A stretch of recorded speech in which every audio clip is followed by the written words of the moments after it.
This is the case of a 68-year-old man with high-risk prostate cancer.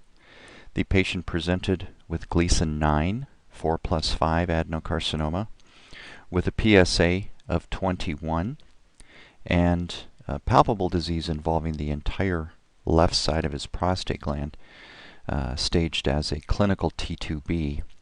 So in this patient, my plan is to treat the prostate, seminal vesicles, and pelvic nodes to 4,500, and then to boost prostate and seminal vesicles to 5,940 centigrade, followed by a final boost, bringing the total prostate dose to 8,100 centigrade. And I'm going to show you how I would contour this in a three-phase plan. So initially, I'm going to concentrate on just my prostate volume. I'm going to magnify this a bit and change our windowing so that I get a better view of the prostate gland. You can see that the bladder and rectum have already been contoured by dosimetry.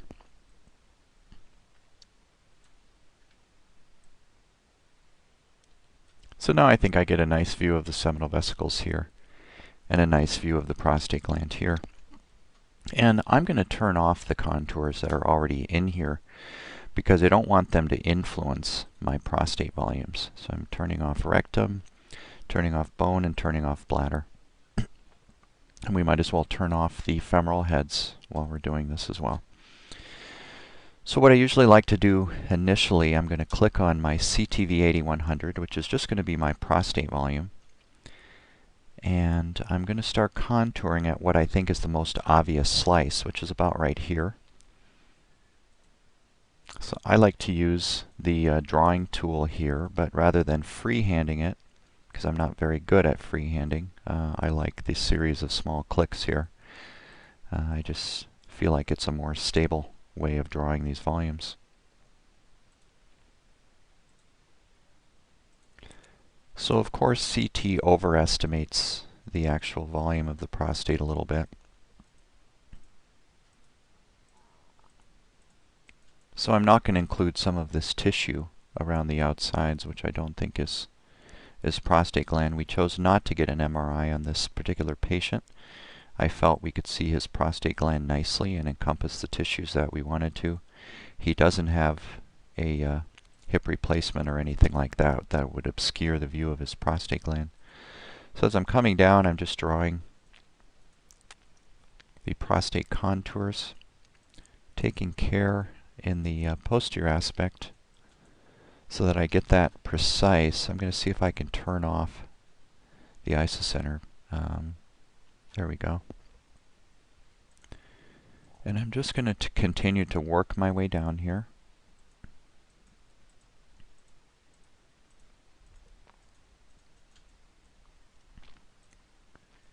I think we're still seeing fairly good sized prostate here.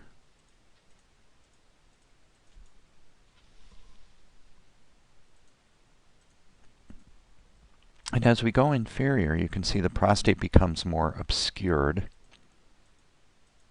And the trick to dealing with that, I think, is to enter the penile bulb at this point. Because we want the prostate to come down to the penile, or we want the prostate to come down so that the PTV doesn't come into our penile bulb volume. And it looks like penile bulb has already been entered by my dosimetrist here. I just want to make sure I agree with the contour, and I do. There may be a little bit left on this slice here, so I'm just going to put in a little bit more. The absolute borders of this aren't important, but I'm using it as a marker for inferior prostate. So I want to make sure my PTV doesn't converge into this. So I'll stop drawing prostate about 3 slices above my penile bulb. These are 2.5 millimeter slices.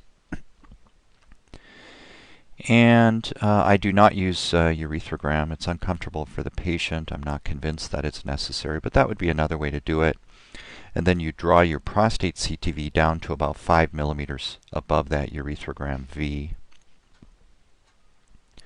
So let's go back to our prostate contour and see if we can contour all the way down to the inferior aspect.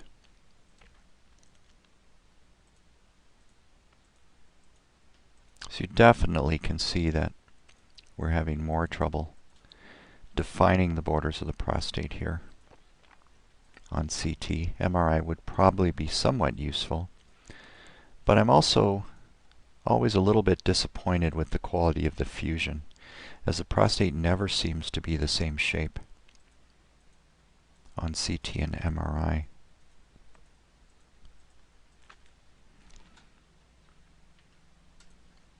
If we pull up this image here, we can see how far above the pubic arch here on the right side of the screen, how far we are above the penile bulb with the inferior prostate. And we've got a little ways we can keep contouring down here.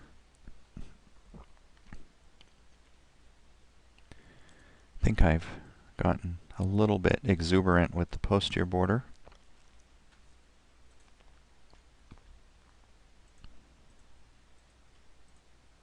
And I think there's still some prostate on this image. I always keep my eye on the anterior and posterior aspects here on the sagittal view as well, to make sure that I'm keeping a straight line, both posterior and anterior, so I don't have a zigzaggy or jagged contour here.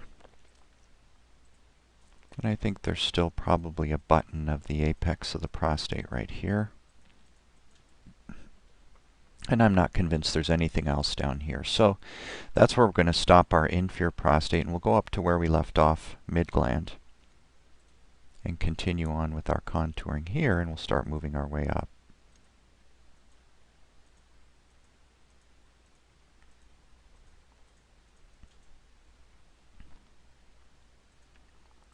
You can see the borders of the prostate are much better defined here. He's got a lot of streaky artifact out here in the periprostatic tissues, but I don't think that's related to his prostate cancer.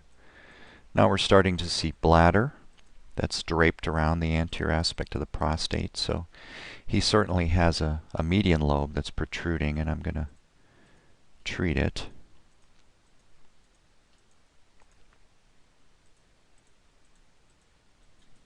You can already tell that given the bladder anatomy here that we're going to have some trouble meeting our bladder constraints on dosimetry, just because of how this is protruding into the bladder and it's draping over. I'm going to add one more contour here. This could be just bladder wall, but I'm going to add one more contour. There we go. And so that will really serve as our CTV 8100. I'll make sure that we got every slice in here, so I'm going to use the interpolation function up here. And we'll do a linear interpretation and just push OK to make sure that the entire prostate is contoured. And now I'm going to take my attention to the seminal vesicles.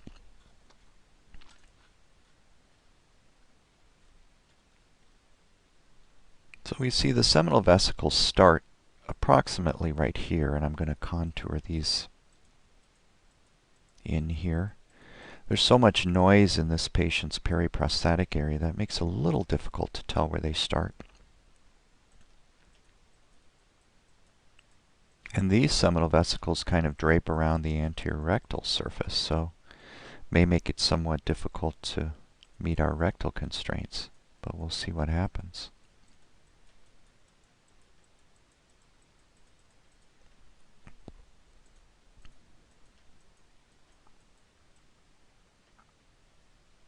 I'm a little braver here with the free hand, and I think it speeds it up a little bit since the volume is irregular.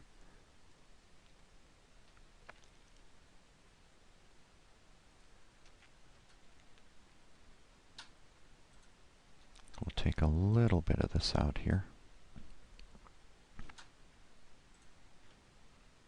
And now I'm going to split my seminal vesicle volume because I don't think they're connected any longer here.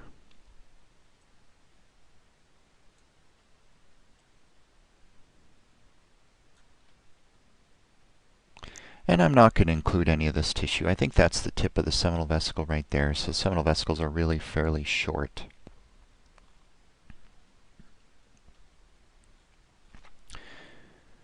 So I've got my seminal vesicle volume and my prostate volume. So that's going to be my CTV 5940.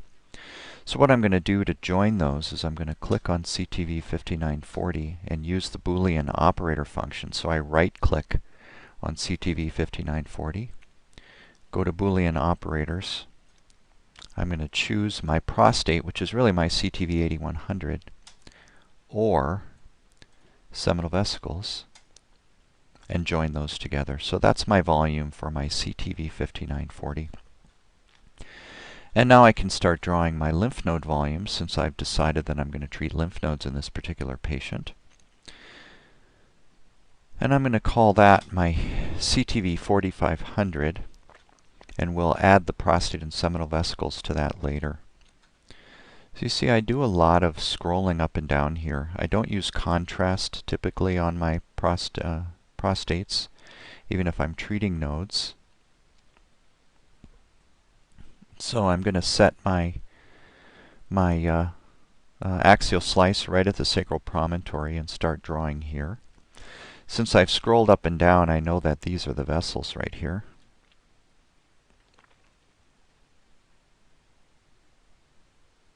I'm a little bit confused about where the vessels are here, so we'll double check that in a minute. So same thing, you can see that this is the vein coming down here, and here's the artery here, so I think we were correct. And so I'm really just outlining the vessels, maybe adding a little bit of margin, also including presacral lymph nodes for this.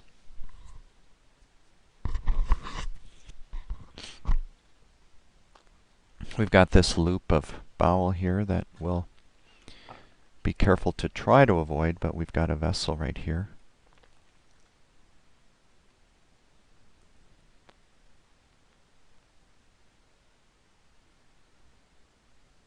If there's air, there's bowel, so this is bowel as well, so we want to try to avoid that. And I think by scrolling and by tracing the vessels up and down, you can get a pretty good idea of what's vessel and what's not, even without using contrast and exposing the patient to that small risk.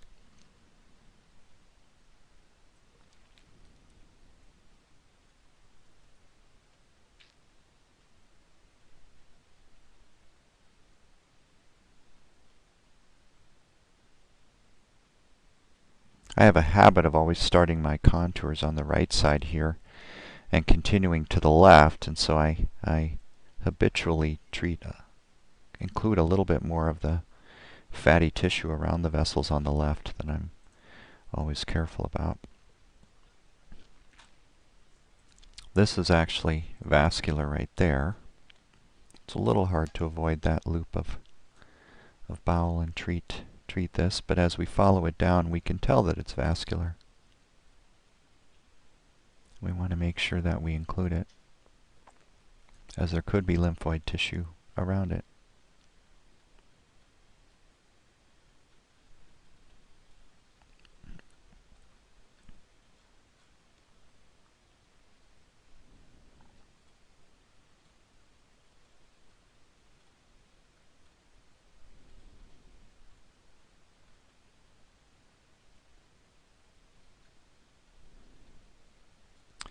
I'm trying to convince myself, now that I told you it's easy to define vessels without contrast, it's not so easy. I'm trying to convince myself that that's not ureter, but the ureter would not be in that position, so we will include it.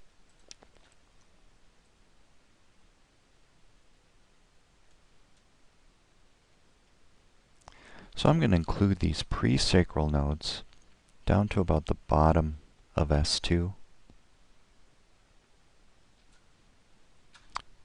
If you have trouble meeting your rectal constraints, you don't have to treat the presacral nodes, but I don't think we'll have trouble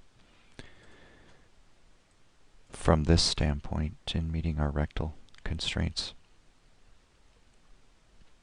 And it's mainly the V40 rectal constraint that you'd be worried about.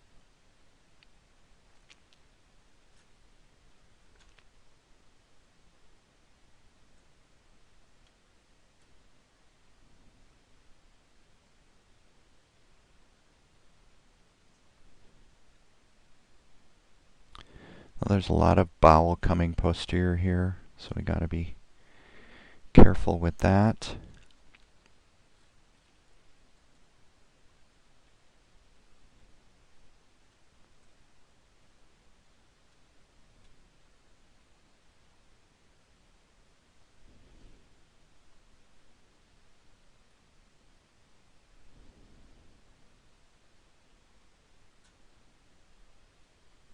And you can see here on sagittal that we're getting close to the bottom of S2, but not quite there yet.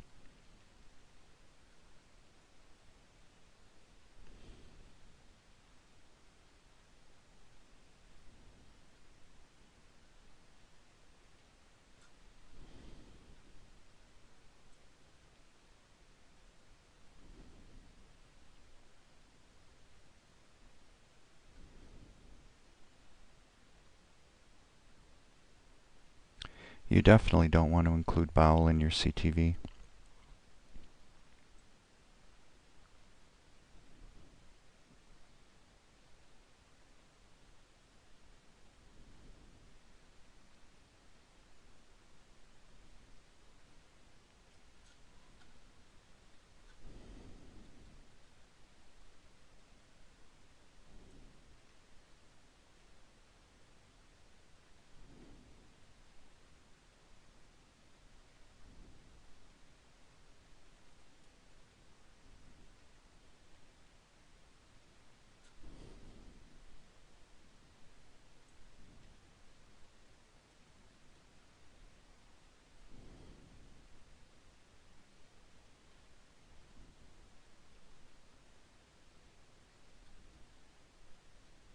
So you see I'm just steering around that bowel here because I definitely don't want to get that in my treatment volume. Some of it will be included in the PTV, so clearly we can't avoid bowel completely. But there's no reason that microscopic cancer, which is what we're outlining on the CTV, would go into the loops of bowel themselves. So I think we're down where we can stop contouring our presacral nodes, and I'm just going to concentrate now on external internal iliac nodes.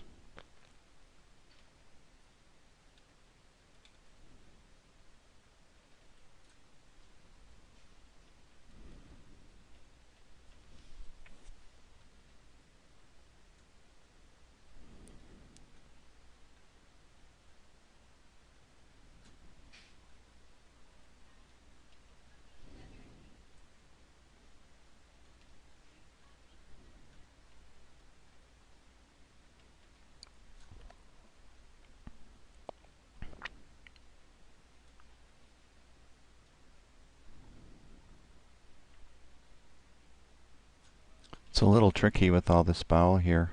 Our lymph node volumes are a lot smaller than they would normally be.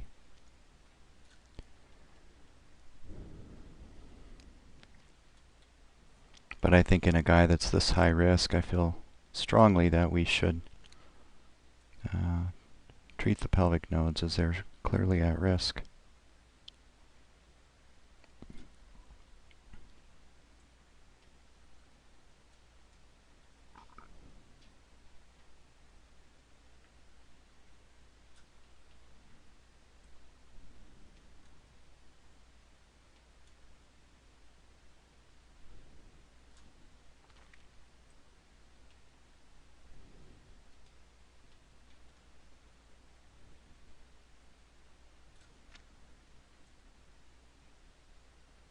And we'll treat both internal and external iliacs, including these obturators along the pelvic sidewall, until we get to the top of the femoral head. And then we can stop contouring our external iliacs.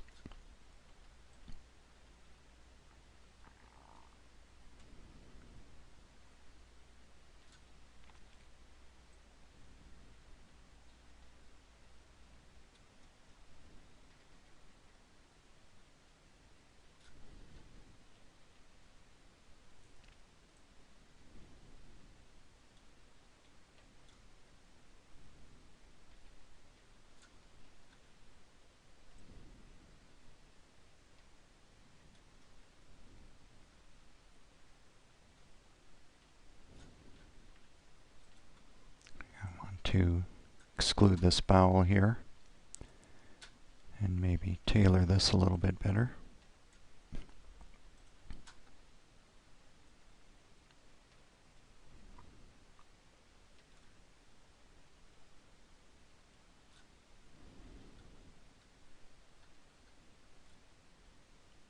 Couple more slices until we get to the top of the femoral heads.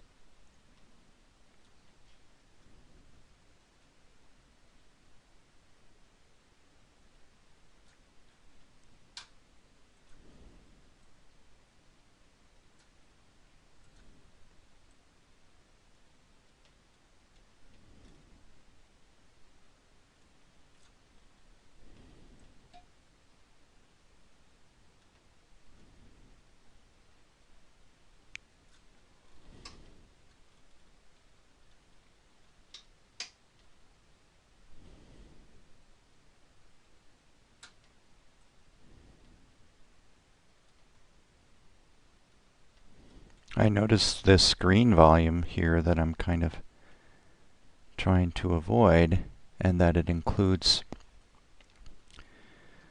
a little bit of tissue here, but then it stops here. So we'll be careful here too, because this is a loop of bowel right over top of where these lymph node contours are.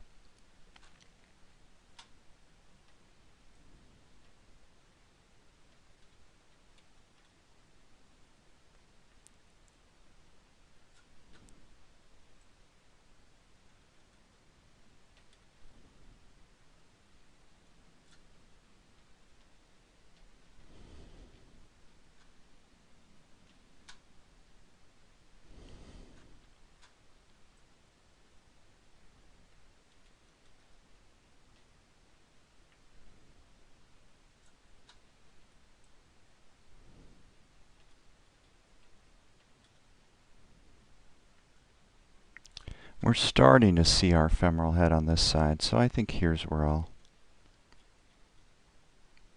stop going all the way up there to the externals and just treat these pelvic sidewall obturator nodes. And we're going to include those until we get to the top of the symphysis pubis. So it really is this tissue right here that we'll include. And since there's nothing over here that's we're worried about,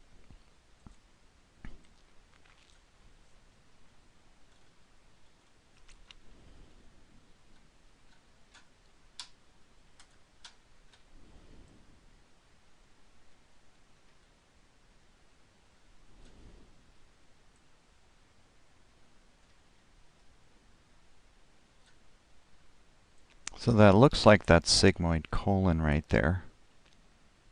So that's going to be a bit of an issue with our 4,500 dose to the lymph nodes here. But tolerable, I think.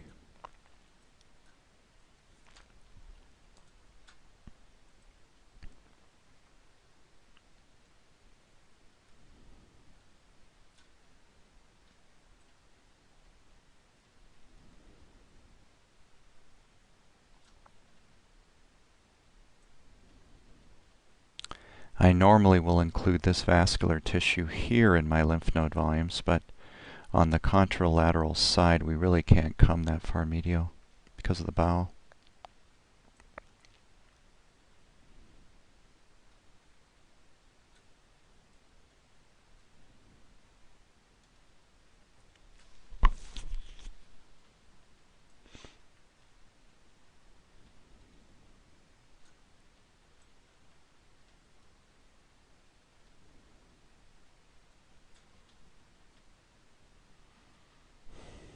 Now we're starting to see seminal vesicles, so these contours will join up nicely when we go to hook them all together.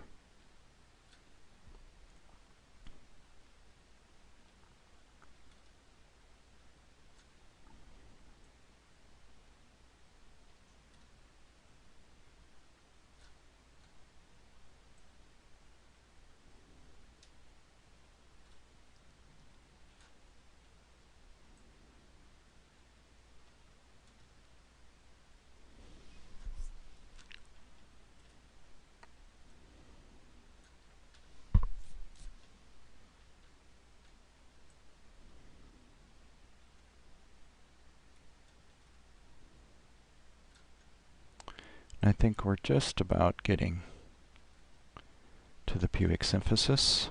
There it is. So those are our volumes. I'm going to join my CTV 4500 to my CTV 5940, again using this Boolean operator function. CTV 4500 or 5940. And so now we have that all contoured. So now we get to the point where we create the PTVs. So my PTVs, I draw the vessels. I enter a few millimeters of tissue around the vessels. So when I do my PTV 4500, I'm going to right click and go to margin for structure. I'm going to make my margin from my CTV 4500. And I'm going to give this 7 millimeters, but I don't want that posterior. I'm going to give it 4 millimeters posterior. And I'm going to create my outer margin. And really, I'm not going to carve the bowel out of this PTV because this is for setup air, for motion, and we're going to miss if we carve that out. So I just want to look at this and make sure it all looks reasonable. We can do the same thing with our PTV 5940. We can add margin from our CTV 5940. And for this, again, I'm going to add the 7 millimeters and 4 millimeters posterior. So there's our purple volume there. Making sure that that doesn't come into our penile bulb. We're 2 slices away from penile bulb, so that's good.